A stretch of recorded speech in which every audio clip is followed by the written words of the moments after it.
Ini hadis ke-21. Ahli ibadat yang jahil dan ulama yang fasik.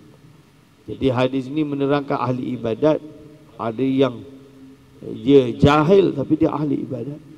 Lepas tu ulama pula ulama fasik. Kita panggil ulama su, ulama yang buruk. Ini adalah pancaroba yang sangat-sangat bermasalah bagi kita. An Anasin radhiyallahu anhu qala Rasulullah sallallahu alaihi wasallam, yakunu fi akhir zamani ubadun juhalun wa qura'un fasaqah. Akhraja Ibn al-Adi fil Kamil. Artinya, daripada Anas radhiyallahu anhu berkata, Rasulullah sallallahu alaihi wasallam bersabda, selagi akan ada di akhir zaman ahli ibadat yang jahil dan ulama yang fasik. Iaitu yakunu fi akhir zaman ubadun juhal wa qurra'un fasaqah. Di hari kiamat nanti adalah ada hamba-hamba yang juhal. Ubad ni adalah ahli ibadat yang juhal.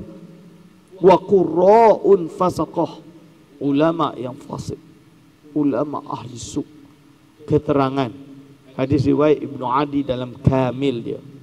Keterangan Nabi SAW menerangkan bahawa di akhir zaman nanti akan ada dua golongan ini. Ada orang jahil yang rajin beribadat, dan ada pula orang alim yang fasik. Ada alim tahu hukum hakam, tahu mana halal mana haram, tahu mana satu yang syarat, mana rukun, mana satu membatalkan, tapi dia tidak beramal. Kerana apa? Kerana ilmu yang dimiliki ini tidak bermanfaat bagi dirinya. Ini nama dia ulama su'. Dan ini banyak tuan-tuan. Hadirin wal hadirat hafizakumullah. Banyak di mana tuan-tuan dan puan-puan? Hadirin wal hadirat hafizakumullah. Kita banyak menyaksikan bagaimana orang ada ilmu, alim, boleh baca kitab, bahasa Arab bagus, mantap, tapi tidak ada ketakwaan kepada Allah Subhanahu wa ta'ala. Saya duduk negara Arab, tapi alhamdulillah dah hidup di zaman yang lebih baik. Diceritakan dalam lebih kurang 20 tahun yang dulu oleh sini alumni Morocco cerita kat saya, yang alumni yang zaman 80-an 90 awal, kalau dekat Maghribi lah, masuk ke fakulti sastra dan sains kemanusiaan, dipanggil Kuliatul Adab wal Ulum Insaniyah, yang mengajar tafsir. Perempuan tak pakai tudung, pakai skirt. Itu biasa dia kata. Saya terkejut. Zaman dulu macam tu. Oh, ya, dia kata. Ya benar, betul. Ni cerita macam tu. Mengajar tafsir, mengajar balaghah, mengajar sastra waktu itu, mengajar tasawuf. Seperti itu. Ini hadirin wal hadirat hafizakumullah. Jadi nanti di akhirat zaman akan kembali macam tu. Hadirin wal hadirat hafizakumullah. Ubadun jahilun juhal, ubadun juhal. Ahli ibadah, solat 5 waktu, tapi dia tak tahu hukum hakam. Dia rajin solat, tahajud solat. Tuan tadi solat macam mana? Ngantuk-ngantuk lah juga, tertidur tadi tengah solat. Contoh dia, tu dah batal solat. Dia tak tahu. Solat tidur, dia tak tahu tu batal. Solat rajin, baca apa? Tak baca apa-apa lah, duduk dia. Fatihah tak? Tak. Niat macam mana? Tak tahu. Sekarang tak payah kata lah, tuan-tuan. Ini fakta. Ustaz Mat Jais cerita kat saya, ujian tauliah, kadang yang mengajar ujian tauliah nak jadi ustaz, bagi letak nama diri dia ustaz, nak jadi pemegang tauliah mengajar negeri Selangor. Nama dia pemegang pendakwah PBNS, pendakwah bertauliah negeri Selangor. Bila ditanya hukum hakam, tak tahu. Ini fakta. Tak tahu tuan-tuan. Lepas tu duduk atas meja mulia ni, konon nak jadi pendakwah. Depan tuan-tuan bolehlah pakai buku bahasa Melayu. Nampak macam, oh ni ustaz, dia pakai serban, oh dia pakai songkok, ustaz. Nama pun nama ustaz. Bila kita uji dia, bukan saya, Ustaz Mat Jais uji, dia cerita kat saya, hafal tak tahu, Fathul Ain pun tak tahu. Lepas tu macam mana? Ni masalah paling besar. Sebab itu atas titah Duli Yang Mahmud dia Sultan Selangor, pastikan yang dapat tauliah tu betul-betul ustaz. Nak bagi tahu banyak yang kena tipu kadang. Bukan hanya negeri Selangor, saya dekat negeri Perak uji tauliah pun datang nama sebagai ustaz, kita pun panggil dia ustaz. Bagi kitab Arab, hadis dia pun, hadis 40 Imam Nawawi, tak berpuji tuan-tuan. Harakat, tak payah cakap lah, Lagos ada sini. Saya tak suruh dia baca kitab, saya suruh baca hadis dia. Hadis 40 Nawawi, tak reti tuan-tuan. Ni nak bagi tahu. Okey, tak reti bahasa Arab, saya alihkan pakai kitab Jawi, cukup lah. Syiarus Salikin tu, ambil bahagian yang mudah-mudah saja. Tolong ustaz baca. Tak berbunyi tuan-tuan. Dia kata tak reti baca Jawi. Macam mana tak reti bahasa Jawi? Kami di Perak ni, kita buat polisi kitab-kitab sekolah agama ni Jawi. So kalau tak reti baca Jawi, itu berarti tak lulus sekolah agama. Saya kata, ni fakta. Jadi jangan bising, kenapa dah susah betul nak dapat tauliah. Lata orang tanya tak reti jawab, nak bagi tauliah macam mana? Dah ambil 3 kali tak lulus, dah memang tak reti. Jangankan 3 kali, 10 kali kalau tak boleh jawab, tak dapat dah tauliah. Dan itu fakta yang terjadi. Jangan kata susah betul nak dakwah. Nak dakwah ni kena ada ilmu. Ni fakta, nak dakwah kena ada ilmu. Kita tak nak orang duduk kat atas meja ni kan, kononnya ustaz, pumpam-pumpam duk cakap banyak kan, semangat tinggi tapi tak ada ilmu. Kita tak nak. Kita nak ilmu ni sampai ke tuan-tuan dan puan-puan semua. Ini itu yang kita nak kena pasti. Dan ini amanah. Kenapa ada tauliah? Tapi Rasulullah SAW dah sabda dah, dia bukti dah ini pada hari ini. Hadirin wal hadirat hafizakumullah. Jadi ubadun juhalun wa qura'un fasaqah.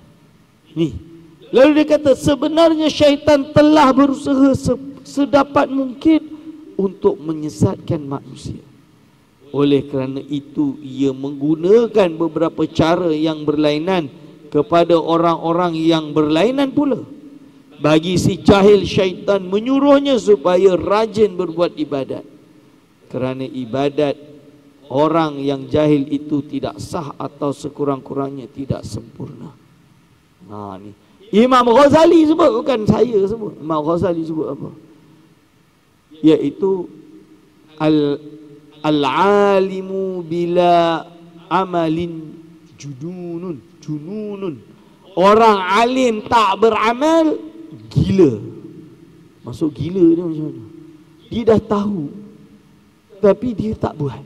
Ibarat dia dia tahu ni meh, bukan sebab dia zuhud, tapi dia buang. Macam itulah ibarat dia. Dia tahu ni jalan nak selamat, tapi dia tak nak masuk, dia pergi masuk jalan yang tak selamat. Ni nama dia madness, kegilaan menurut Imam Al-Ghazali rahimahullah ta'ala.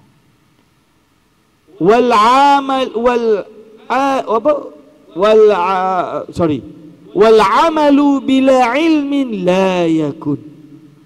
Beramal tanpa ilmu itu tak sah. Dia nak beramal tapi dia tak ada ilmu. Dia nak bayar zakat tuan-tuan. Bayar zakat, tapi dia tak tahu bezakan zakat yang fardu dengan zakat yang sunat. Ni sedekah wajibah itu zakat yang fardu. Sedekah sunat tu yang tak fardu.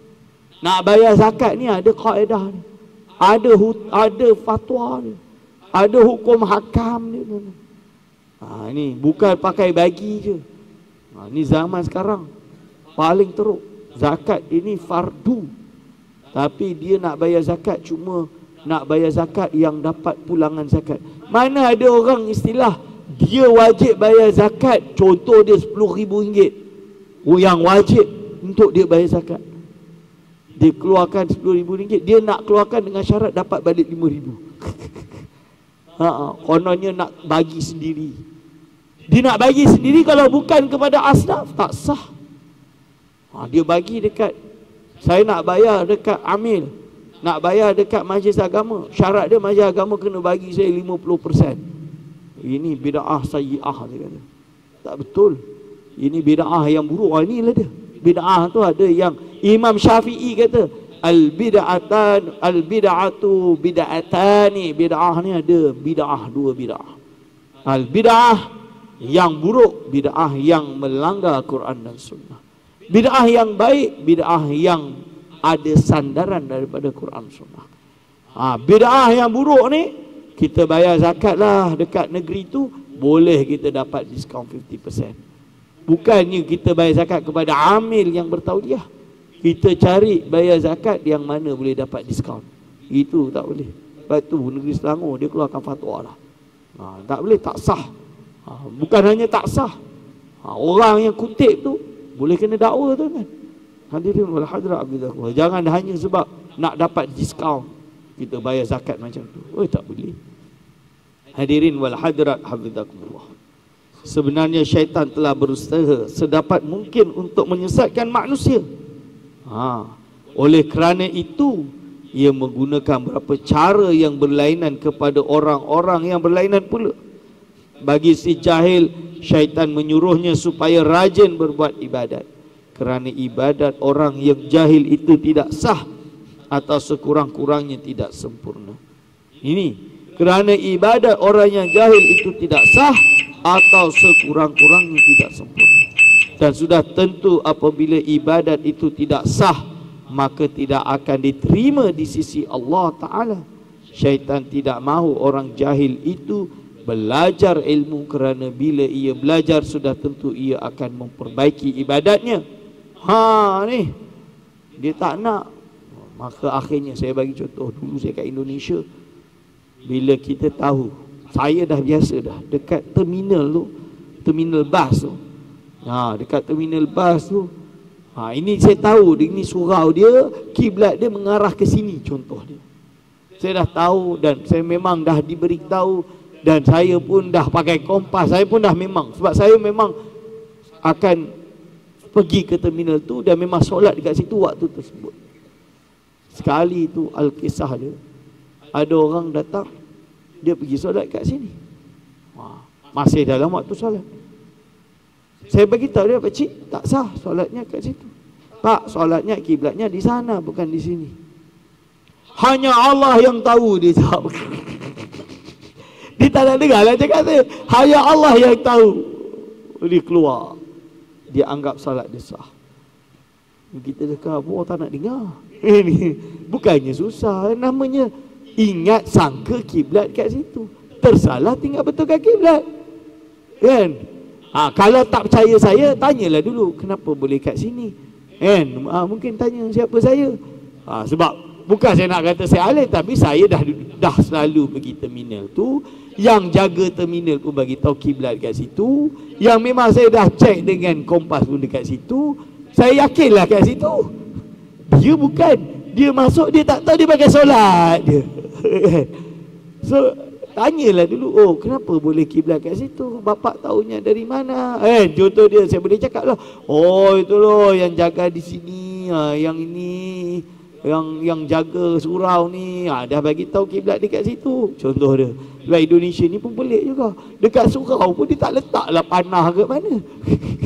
Dia pun tak ada buat mihrab, tak ada letak sejadah, tak ada tanda dia, sebab dia kotak 4, kosong, dinding pun kosong.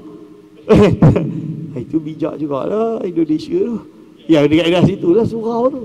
Tapi sebab saya dah selalu pergi, so saya tahulah. Ni contoh dia. Kita kabur tak nak dengar, nak buat macam mana, saya tak boleh nak paksa. Saya dah bagi tahu dah kiblat kat situ. Tapi hanya Allah yang tahu. Tuan-tuan tak boleh macam tu, tuan-tuan. Bab kiblat ni dia ada cara dia. Kalau tak ada tanda, kita tak reti baca matahari, kita tak reti baca kiblat, kita tak ada kompas, kita tanya orang yang ada di situ. Itu salah satu ijtihad. Orang yang tak duduk situ lebih mengetahui dari kita. Bertaklid itu belum dikira taklid, sebab kita dah berusaha untuk bertanya, fasalu ahla dzikri in kuntum la ta'lamun. Sebab dia ada sandaran atas uruf yang ada di situ. Uruf itu sebagai salah satu dalil. Kalau dah tak ada semua di ijtihad, dia tengok mata dia, tersalah pun tak apa, sebab dia dah usaha. Tapi ini dah dikaburkan, tak nak dengar, tak boleh lah. Hadirin wal hadirat hafizakumullah. Ni kerana tidak memperbaiki ibadahnya, maka ibadat tersebut akan diterima oleh Allah Ta'ala yang bererti kesalahan di pihak syaitan. Begitu pula halnya dengan seorang yang alim, yang sudah banyak ilmunya. Dia dah alim, banyak ilmunya. Syaitan akan mengemukakan bermacam-macam alasan agar dia malas berbuat ibadat, sehingga dia meninggalkan ibadat yang sunat dan akhirnya dia meninggalkan ibadat yang wajib. Ini zahir. Orang yang belajar agama, dulu pernah saya di pondok, di pondok tradisional ni, bagus ilmu, Masya Allah tinggi, dia mengajar betul-betul, nahu sorof hebat, bab usul fiqah, kitab kulit ke kulit, mengaji dengan tekun. Dan kami di Indonesia pondok ni, bagusnya itu tak boleh ponting kelas, ada absent, melebihi batas boleh kena buang. Kalau kita pondok tradisional kat Malaysia kadang-kadang bebas, kadang-kadang saya tak tahulah, semua pondok beza-beza. Ada yang dia tak teratur, sijil pun tak ada. Kat sana sijil tradisional tapi ada sijil, diiktiraf di Indonesia, diiktiraf sebagai sijil yang diiktiraf. Dia ada komiti ujian pun ada, dipanggil panitia ujian pun ada, supaya assessment tu betul-betul dapat dipercayai. Budak-budak takkan tahu soalan, tak ada bocor, semua tu lengkap dengan cara-caranya. Sebab saya dari dulu menjadi assessor panitia ujian akhir tahun. Hadir wal hadir afizakumullah. Cuma waktu kita duk bangunkan budak nak pergi sekolah ni, budak tu dah mengaji kat sekolah, kat pondok, mengaji kat pondok. Dalam bab tauhid, qada dan qadar ditentukan oleh Allah. Baik dan buruk Allah yang tentukan. So dia pun kata apa? Dia guna ilmu dia. Dia tidur tu, sekolah, Allah sudah takdir saya tidak sekolah hari ini. Dia pun tidur. Betul lah kan? Saya pun budak ni, saya pun ambil air, saya sirau dia. Dia marah lah, dia kata, kau sirau mana ni? Dia kata jadi, Allah telah bertakdirkan kamu kena siram hari ini. Khalas. Dia pun sudah. Tengok tuan-tuan, ini contoh dia. Tapi bukanlah budak tu budak nakal tu je lah, bukanlah nakal, degil. Tapi sekarang pun dah baik dah. Contoh dia. But akan ada orang yang ada ilmu, tapi dia akan kona-kona, meninggalkan yang sunat, adalah sunat dia. Tinggalkan wajib, Allah takdirkan aku jadi tinggalkan yang wajib. Na'udzubillahi min zalik. Ini tak boleh macam tu tuan-tuan dan puan-puan. Hadirin wal hadirat hafizakumullah. Tapi nanti akan ada seperti ini, golongan-golongan yang seperti ini. Sekarang dah ada dah macam ni. Dah ada. Hadirin wal hadirat hafizakumullah. Maka dengan itu ilmu yang ada di dalam dadanya tidak berfaedah, bahkan akan menjadi musuh kepadanya pada hari kiamat nanti. Dia tak tahu, dia tahu tapi dia tak amal. Dalam hadis Nabi SAW, orang yang pertama masuk ke neraka Jahannam, al-alim la yuntafa'u bi'ilmih. Orang yang alim yang tidak bermanfaat ilmunya, dia akan masuk ke dalam neraka Jahannam. Hadirin wal hadirat hafizakumullah. Paling awal orang yang alim tidak bermanfaat ilmunya. Orang yang alim dia tahu hukum hakam, profesor, doktor, tapi tak amal, tak solat dan lain-lain. melakukan perkara yang haram, dan menganggap bahawa perkara yang haram itu menjadi halal. Na'udzubillah min zalik. Ini yang bahaya, tuan-tuan dan puan. Maka itu adalah keberhasilan syaitan dalam usahanya. Ini adalah bagaimana dia berhasil. Syaitan berhasil dalam usahanya untuk menyesatkan manusia. Hadirin wal hadirat hafizakumullah. Gejala yang sedemikian rupa dapat dilihat dalam masyarakat kita hari ini, di mana yang rajin beribadat itu adalah orang-orang yang jahil, dan yang mengabaikan hal-hal ibadat itu adalah terdiri dari orang-orang yang mempunyai ilmu pengetahuan. Ini fakta.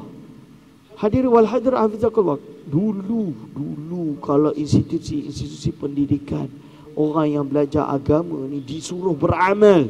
Kita ni baca wirid, rotib haddad, rotib al-atas, hizib nasar, hizib bahar, wirid banyak dalam al-khairat, selain ibadah, jamaah, solat sunat, tahajud, semuanya kita buat.